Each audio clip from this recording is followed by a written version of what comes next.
If you've ever bought these portable USB power banks to charge your devices while you're on the go, you ever wondered about how the specifications hold for them? These were $10 each, if you can believe it. And this video shows you how I wrote some software in Matlab to control an instrument, which acts as an electronic load to measure the total amount of power and current that comes out of this device. And spoiler alert, it was not the numbers that were advertised. However, it's still pretty good, and I feel like for 10 bucks, I mean, I couldn't make anything close to this for 10 bucks. The specifications that we're verifying today are 10 amp hours and 37 watt hours for each power bank. The first power bank performed better than the second. You can see in the upper left graph the current that was drawn from it over the entire 12,000 seconds. 12,000 seconds is about 3 hours and 20 minutes, so this one lasted a little longer than that. The voltage remained constant at the power bank, 5 volts as you'd expect. The watt hours that accumulated were just under 35 watt hours, which is really close to what the manufacturer stated, so I'm proud of them there. And then the total number of amp hours that accumulated just reached 6. Now remember, this was advertised for 10, so I'm a little disappointed there, but the watt hours that I recorded really make up for that, I think. The second power bank had a little bit less performance than the first. You can see the same current profile was held to it, the voltage remained constant. The total number of watt hours was just over 30, which is close to the 37 advertised. But the number of amp hours was a little bit less as well, about 5.5 amp hours. And it barely got to 12,000 seconds, 3 hours and 20 minutes. The other one got about to 12,500, so a little bit longer as you'd expect. Just a little note on how long it took to charge these power banks. It was about 6 to 8 hours with slightly different performance on the micro C cable versus the Thunderbolt cable. Thunderbolt cable charged slightly faster, I noticed. Once it was fully charged, I connected it up to my test bench, turned on the instrument that acts as the load, connected the instrument to a computer, and I ran my Matlab program.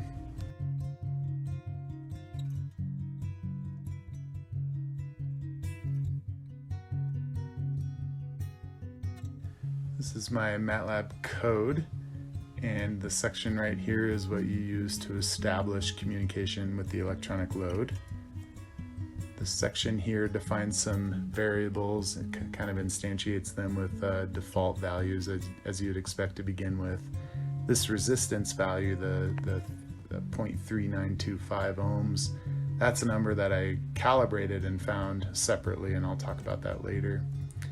Here we enter the while loop that we never come out of. It's an infinite loop, and the first portion of that loop is my tick rate, and it basically paces how quickly I go through the loop. If I go through it faster than a second, then it sits here and waits until 1 second has passed, so I know how much time has passed every time I go through this loop.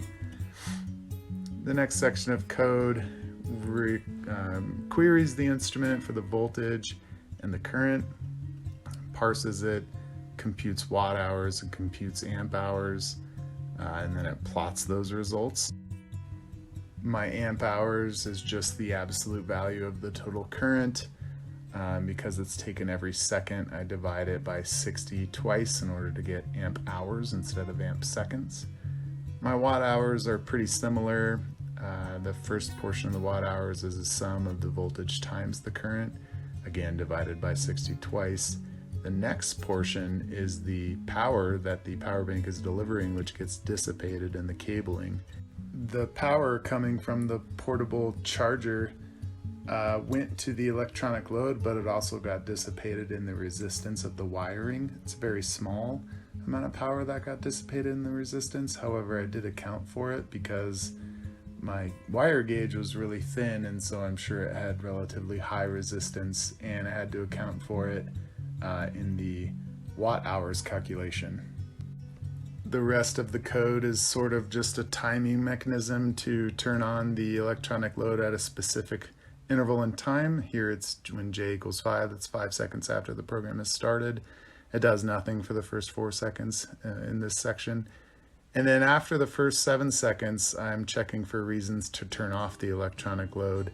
in order to prevent hazardous conditions, if you will. This is the cable adapter I made to connect the portable charger to the electronic load. I took a USB cable and spliced the power lines to an adapter which plugs into the electronic load. It was really interesting to calibrate the resistance in the cables, or to measure it, I guess. And the way that I did that first was by taking an open circuit voltage measurement on the output of the power bank, and then adding a load to it with my electronic source, my electronic load, and then I measured the voltage at the load and the current going into the load. And from there I was able to take the subtraction of the two voltage measurements, the open circuit at the portable charger, and then the voltage measurement at the source, and then divide that by the current the source was measuring. And that gives me a resistance measurement, which is the same as the resistance in the cable, plus a little bit of resistance inside the power bank. This is the package that the portable chargers came in. They were really well packaged. They came in some nice sleeves to protect the finish of the chargers. It came with two USB to micro C cables. They were about 25 to 50% charged, which is sort of what I'd expect. Right here you can see that there's a bunch of different connections to this.